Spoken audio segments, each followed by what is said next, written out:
चीनी के दाम क्यों छू रहे आसमान? क्या वाकई में गन्ने की कमी है या कुछ और? अब मैं आपको महंगाई का पूरा गणित बताने जा रही हूँ और ये भी कहा गया है कि चीनी की कोई भी कमी नहीं है। सब कुछ आपको इस वीडियो में बताएंगे। नमस्कार, मैं हूँ आपके साथ आयुषी गुप्ता। देखिए, पिछले कुछ दिनों में चीनी के दाम लगातार बढ़े हैं।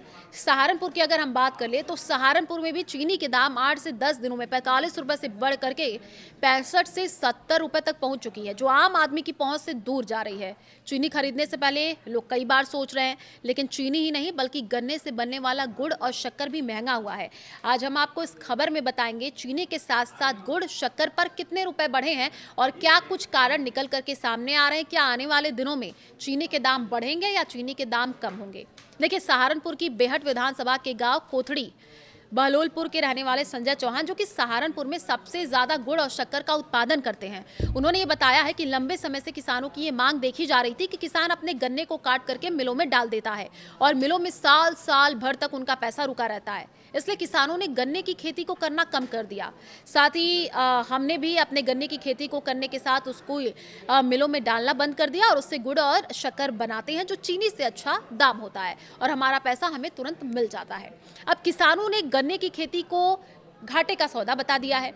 किसान संजय चौहान ने लोकल 18 से बातचीत की। उन्होंने बताया कि जिस तरीके से चीनी के दाम बढ़े हैं तो गुड़ शक्कर के दाम बढ़ने भी स्वाभाविक है।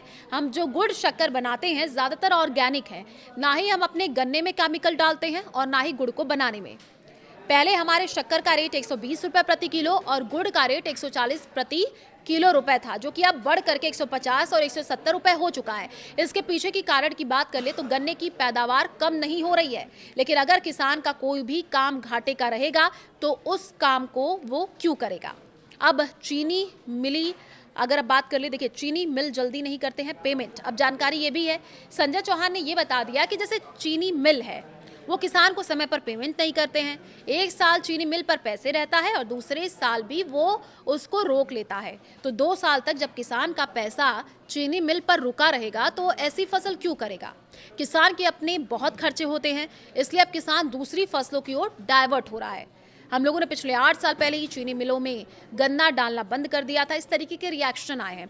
उन्होंने कहा कि अब हम उस गन्ने से गुड़ शक्कर तैयार करते हैं, उसमें हमें किसी प्रकार का नुकसान नहीं होता, तो हमें ऑर्डर ज़्यादा मिलते हैं और हमें पैसा साथ के साथ मिल जाता है। लेकिन अगर ऐसे ही चलता रहा तो आने वाले त्योहारों में चीनी के साथ साथ गुड़ शक्कर के दाम भी बढ़ सकते हैं। अगर चीनी के इसी तरीके से दाम रहेंगे तो हमें उम्मीद है कि अगले साल सरकार गन्ने का दाम भी बढ़ाएगी, ये कहा गया है जो लोकलाइट्स हैं जब उनसे बात किया गया। अब देश भर में चीनी की कीमतों में आई हालिया तेजी के बीच industry body Indian sugar mills association ने स्थिति साफ कर दी है। आईसीएमए ने सोमवार को कहा है कि देश में चीनी की कमी नहीं है। आने वाले दिनों में खुदरा बाजारों में कीमतें कम होने की उम्मीद है। पिछले एक महीने में चीनी 20% से ज्यादा महंगी होकर के 56 से 60 रुपए प्रति किलो हो गई। इसके बाद सरकार ने राहत देने के लिए ड्यूटी फ्री इंपोर्ट को मंजूरी दी थी। अब 10 lakh tonne duty free import को मंजूरी मिली है। खुदरा और थोक बाजारों में चीनी के दाम 56 से 60 प्रति किलो पहुंचने के बाद केंद्र सरकार ने 20 अगस्त को बड़ा फैसला लिया था। सरकार ने 10 लाख टन रॉ शुगर के बिना किसी सीमा शुल्क आयात की अनुमति दी है, ताकि बाजार में सप्लाई बढ़ा करके कीमतों पर काबू पाया जा सके। National federation of cooperative sugar factories ने भी घरेलू सप्लाई को पर्याप्त बताया। एनएफसीएसएफ के अध्यक्ष प्रकाश नाइकनवे ने यह कहा है कि फेडरेशन ने 2025-26 सीजन के लिए अपने नेट शुगर प्रोडक्शन के अनुमान को 2.79 करोड़ टन पर बरकरार रखा है। इसमें से करीब 24 लाख टन चीनी एथेनॉल उत्पादन के लिए डाइवर्ट की गई। भारत में हर साल इस तरीके से जानकारी मिली तो अभी चीनी के दाम को लेकर के देखिए स्थिति साफ हो चुकी है और इस पर जो रिएक्शन आया है वो भी मैं आपको बता दूं। क्या कहा गया है, देश में चीनी की कमी नहीं है और जल्द ही जो कीमतें हैं वो घटेंगी। आईसीएमए बोला है कि त्योहारों के लिए पर्याप्त स्टॉक है। सरकार ने 10 लाख टन इंपोर्ट को मंजूरी दी थी। तो चलिए, हमारे इस खास पॉडकास्ट में इतना ही। और चीनी को लेकर के आप क्या सोचते हैं, जिस तरीके से दाम बढ़े हैं, आपकी क्या सोच है उसको लेकर के आप कमेंट बॉक्स में अपनी जो प्रतिक्रिया है वो लिख सकते हैं।